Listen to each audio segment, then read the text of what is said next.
किसी गांव में एक किसान रहता था। इस इलाके में वो बहुत ही गरीब था। इसके पास जमीन का एक छोटा सा टुकड़ा था जिस पर वो खेती करता था। इसका गुजारा बहुत कठिन तरीकों से होता था। एक दिन सूरज की तपश अरूज पर थी। किसान हमेशा की तरह खेत में काम कर रहा था। पसीने से लथपथ किसान बुवाई के लिए खेत जोत रहा था। इसी बीच खेत में खुदाई करते वक्त जमीन से एक बड़ा सा लकड़ी का बक्सा मिला। किसान ने ध्यान से बक्से को निकाला। पहले तो इसे समझ नहीं आया कि बक्से का क्या करे। आखिर इसने बक्से को खेत के बाहर रख दिया। इसे साफ करके जो रोटियां वो घर से लाया था वो बक्से में रख दिया अपने काम में लग गया। दोपहर को जब वो खाने के लिए रोटियां निकालने बक्से के पास गया तो वो हैरान रह गया। इसमें रोटियां ही रोटियां भरी पड़ी हुई थी। तब किसान को पता चला कि वो जादुई बक्सा था। इसमें जो भी चीज डालो इसका 80 गुना होकर बाहर आता। जैसे एक मूंगफली का दाना डालो तो फौरन इसमें से 80 दाने निकल पड़ते। किसान ने पेट भरकर खाना खाया और इसके बाद किसान इत्मीनान से बक्से को घर ले आया।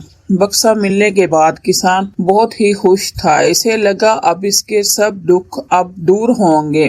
वो लालची नहीं था बल्कि धैर्यवान व्यक्ति था। इसने बक्से का गलत इस्तेमाल नहीं किया। इसे जब भी किसी चीज की जरूरत होती तो बक्से से फौरन हासिल कर लेता।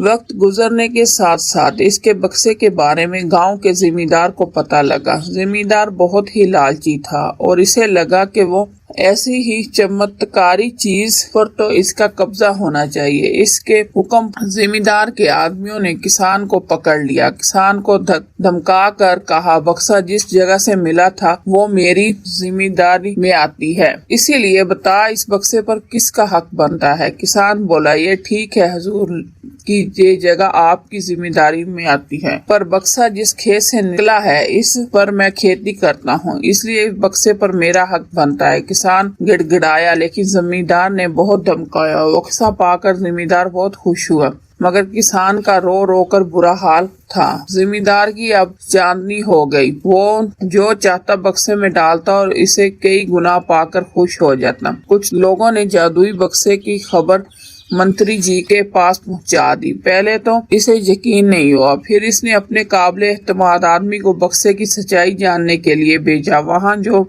इसने बक्से का जो जादू देखा तो इसने मंत्री के पास जाकर सारी सच्चाई बता दी। मंत्री ने जिम्मेदार को बुलाया, फिर इसे डराते हुए कहा, हमें पता है कि तुम्हारे पास एक जादुई बक्सा है, इसे फौरन हमारे हवाले कर दो। मंत्री ने जिम्मेदार को बुलाया, फिर इसे डराते हुए कहा, हमें पता चला है कि तुम्हारे पास एक जादुई बक्सा है, इसे फौरन हमारे हवाले कर दो। इसने मंत्री जी से बहुत विनती की पर मंत्री नहीं माना। बक्सा पाकर मंत्री मतवाला हो गया और दुश्मनों को ये अच्छा मौका मिल गया। उन्होंने बक्से के साथ साथ मंत्री के नकम्मेपन की खबर भी राजा तक पहुंचा दी। बक्से की बात सुनकर राजा गुस्सा हो गया। अपने सिपा सलार के साथ मंत्री के घर जा पहुंचा। इसने कहा, देश की सारी जमीन राजा की होती है, इसलिए जादुई बक्से पर भी इसी का हक है।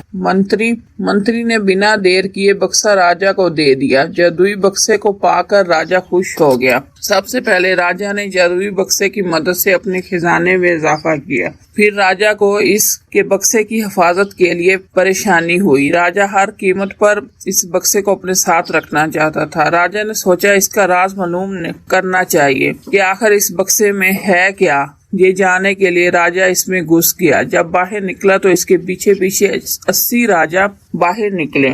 असली राजा का कुछ नहीं पता चलता था। वो तख्त पर कब्जा करने के लिए एक दूसरे से लड़ने लगे। ये जानकर किसान को बेहद दुख हुआ। वो अपने आप को कोसने लगा कि कितना अच्छा होता कि मैं इस बक्से को जमीन में ही दफन रहने देता।